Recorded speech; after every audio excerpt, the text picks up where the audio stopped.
अगर आपसे कहा जाए कि एक ही परिवार के 11 लोगों ने एक ही रात में एक ही तरीके से अपनी जान दे दी, तो शायद आपका पहला रिएक्शन यही होगा कि ये कैसे हुआ। क्योंकि आमतौर पर एक इंसान आत्महत्या करता है तो वो अकेला होता है, डरा हुआ होता है, घबराया हुआ होता है।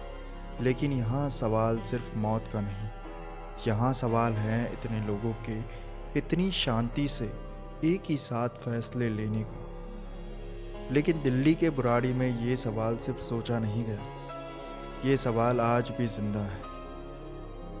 1 जुलाई 2018 सुबह के करीब 7 बजे दिल्ली के बुराड़ी इलाके की एक तंग और शांत गली में एक घर का दरवाज़ा खुलता है। अंदर से कोई आवाज़ नहीं आती, कोई हलचल नहीं होती।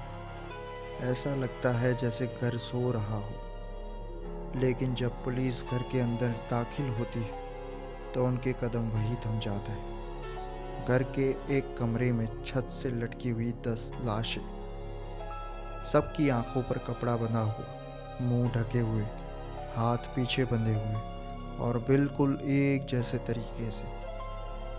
बगल वाले कमरे में एक बुजुर्ग महिला जमीन पर पड़ी हुई थी। घर में कोई तोड़फोड़ नहीं थी, कहीं कोई ज़बरदस्ती का निशान नहीं था। सब कुछ हद से ज़्यादा शांत था, इतना शांत कि वो डरावना लग रहा था। पुलिस के सामने सबसे पहले सवाल यही था, अगर ये हत्या है तो हत्यारा कौन है? अगर ये आत्महत्या है तो एक साथ 11 लोग इतने शांत कैसे हो सकते हैं? लेकिन आत्महत्या में अक्सर डर होता है, घबराहट होती है, चीख होती है। लेकिन यहाँ कोई आवाज़ नहीं। घर की तलाशी के दौरान एक अलमारी से कुछ पुरानी डायरियाँ मिलती, लेकिन जब पुलिस उन्हें पढ़ना शुरू करती है तो एक अजीब सच्चाई सामने आती है। ये अलग अलग डायरियाँ नहीं थी, ये एक सोच की गूंज थी। हर डायरी में बार बार एक ही नाम लिखा था, बाबा। बाबा सब ठीक कर देंगे। बाबा ने कहा है डरने की ज़रूरत नहीं। अगर नियम माने गए तो कुछ भी गलत नहीं होगा। लेकिन बाबा कोई भगवान नहीं थे, कोई साधु नहीं थे।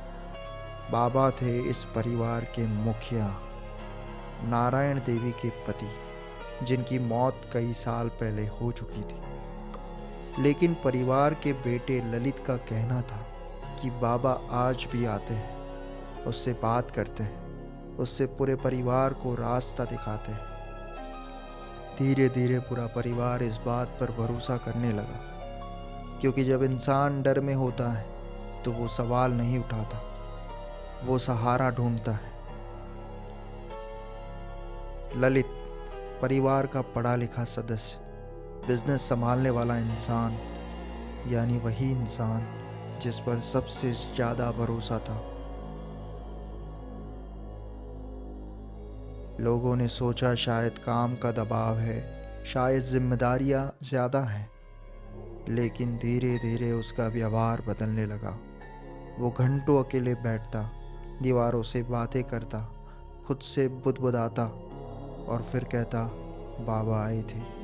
पहले ये बातें कभी कभार होती थी, फिर हर हफ्ते, फिर लगभग हर दिन, और एक दिन उसकी बातें आदेश बन गई। वो जो कहता वही सही होता, क्योंकि बाबा की बात टालने का मतलब था अनहोनी। परिवार ने डॉक्टर के बारे में नहीं सोचा, क्योंकि उनके लिए ये बीमारी नहीं थी, ये ईश्वर का संकेत था। और यहीं से ये कहानी और डरावनी हो जाती है। जब बीमारी आस्था बन जाए तो इलाज खतरा लगने लगता है। धीरे धीरे घर के अंदर नियम बनने लगे, पहले छोटे नियम, फिर बड़े नियम, और फिर ऐसे नियम जिन पर सवाल करना गुनाह बन गया। घर की दीवारों पर कागज़ चिपके हुए थे जिन पर साफ साफ नियम लिखे थे, आंखें बंद रहेगी, मुंह ढका रहेगा, हाथ पीछे बंधे होंगे, कोई भी सवाल नहीं करेगा। और सबसे खतरनाक लाइन थी, ये सब अस्थायी है, सुबह सब ठीक हो जाएगा। यही वो लाइन थी जिसने सबको जिंदा रहते हुए कैद कर लिया। इस नियमों का असर सबसे ज़्यादा बच्चों पर पड़ा। बच्चे जो बस देख रहे थे, जो बस सीख रहे थे। उन्होंने ये सीख लिया कि चुप रहना सबसे सुरक्षित तरीका है। फिर आती है 29 जून की रात। उस रात घर में कोई बहस नहीं थी, कोई रोना नहीं था, कोई भागने की कोशिश नहीं थी। सिर्फ एक अजीब सी खामोश सहमति थी। सबको यही बताया गया, ये बस एक धार्मिक क्रिया है, थोड़ी देर की तकलीफ है, सुबह सब ठीक हो जाएगा।